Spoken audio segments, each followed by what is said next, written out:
I always tell people your biggest fear shouldn't be whether you get detected by AI. It shouldn't be being detectable. It should be being undetectable. In this video, I want to talk about what that means exactly. I also want to talk about the real risks and some of the perceived risks of AI that are actually not risks. So let's get into all of that. A question that I'm getting at least once a week from applicants is, are admissions committees for medical, dental, PA school, etc. using AI detectors? Do they have it built into their system? Are they running it through detectors? If I'm writing, editing, polishing an essay, and then I run it through a detector and it's coming back as 80, 90, 100% AI, should I be afraid? Should I be worried? Am I going to have my application tossed out and dismissed?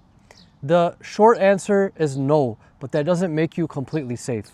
So here's the deal, here's the rundown, let's go through it. Since the advent of AI and AI detectors, these detectors are highly unreliable. They do not tell you to any reliable degree whatsoever whether something was actually AI generated. It's essentially looking at the sentence structure, the flow, and insofar as the paper is well written, polished, etc., it's concluding that it was AI assisted.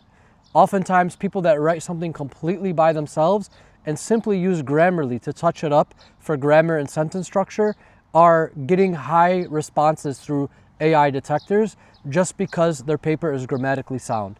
In other words, AI detectors don't know the difference between a well-polished or well-written product and an AI-written product.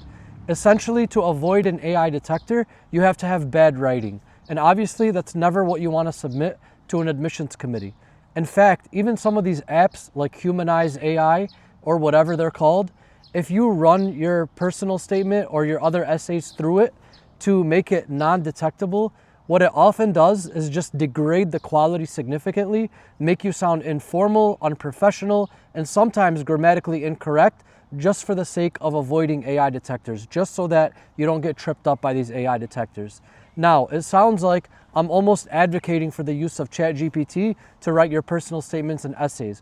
But that goes back to my original point about your biggest fear shouldn't be being detected by AI, it should be being undetectable. Now, there's a couple pieces to that. When I say being undetectable, AI has a very predictable cadence, a very predictable set of language, sentences that it uses. It has go-to phrases. It loves to say mosaic of life experiences, a tapestry of life experiences, even more subtle ones in COVID-19 essays or challenge essays. It loves to say, last year was not without its hardships.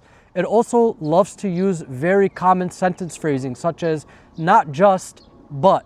So this was not just a testament to the power of community building, but also, or not just an inspiration, but also it loves to do that. It loves to start something off that way and then do a dash and continue that sentence.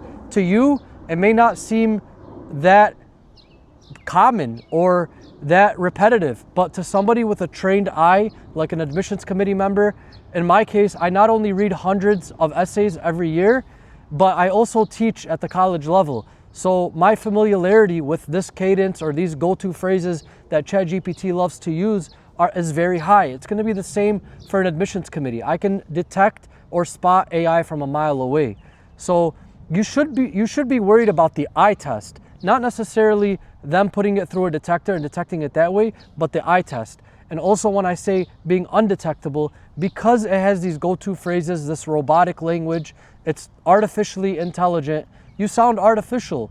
Your humanity, your tone, your voice, it gets completely lost.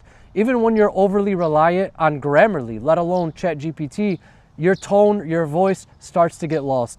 Grammarly will tell you that you're doing things incorrect. For instance, if you start a sentence with and, sure, that may be grammatically incorrect due to some grammar philosophies, but nevertheless, it's a very common way to start a sentence, and depending on how you're utilizing it creatively, it could be a great strategy or a great sentence that you have there. So you don't want to be overly reliant on any type of AI that's not just ChatGPT, that's Grammarly, otherwise your voice gets lost.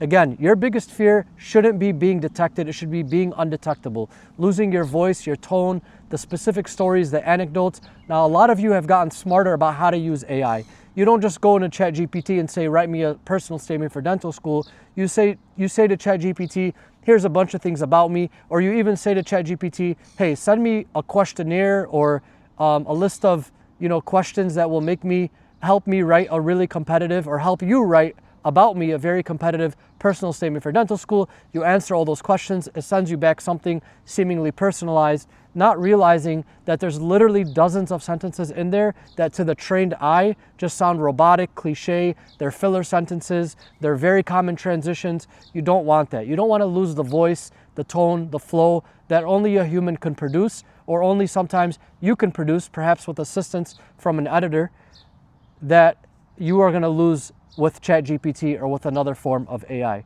So with all of that said, let's get back to the big question that people are often fearing or wondering about. Admissions committees, are they using detectors? More than likely not. If they are using detectors, like individual people on the committee might use a detector, even then, it might just be because they caught something with their eye that fell off or didn't feel right. But they can't conclusively say, oh, this person has used AI. They can't come back to the committee and say, I'd like to dismiss this applicant because I ran their paper through a detector and it came back as 87% AI. They can't do that. There would be no precedent. There's no precedent of it. There's no clear standard. It could borderline be illegal because these detectors, like we said, are highly unreliable. I mean, if they can't even use lie detectors in the court of law because they're only 99% accurate, how do you think these AI detectors would fly if they tried to rely on that as a legitimate way to dismiss somebody? But they can come back to the committee and say, hey, something about this essay feels very AI-ish. I didn't run it through a detector. I'm not even interested in doing that, but it just reads like a ChatGPT essay. I teach, I'm a faculty here or whatever it might be, and I can spot AI from a mile away. That's a legitimate claim for an admissions officer to bring to the table. If it sounds like you, if it's a very authentic story, if it's emotionally gripping in ways that, frankly, AI really can't do yet, it's not that good of a writer, then they're not going to do that. They're not going to suspect you. Even if you did have some brainstorming done with AI or you ran it through for some feedback and it made some suggestions or whatever it may be, they're not going to dismiss you on those grounds. So you just have to be really thoughtful, really careful about how you're using AI or ChatGPT. I recommend running your personal statement through it for feedback, asking it if you're doing the right things for dental, medical, PA school, whatever it may be. It's great for helping you rephrase sentences that you may find confusing or that somebody else told you was confusing if you sent it to them for feedback. But to have it write your initial draft or to have it be a primary writer for your application is a really, really bad idea. It's very detectable to the eye, even if they're not relying on scanners, and it's just not going to set you up for success. I hope this is helpful. Wish you the best in your cycle. I'm Dr. Ali, your essay doctor.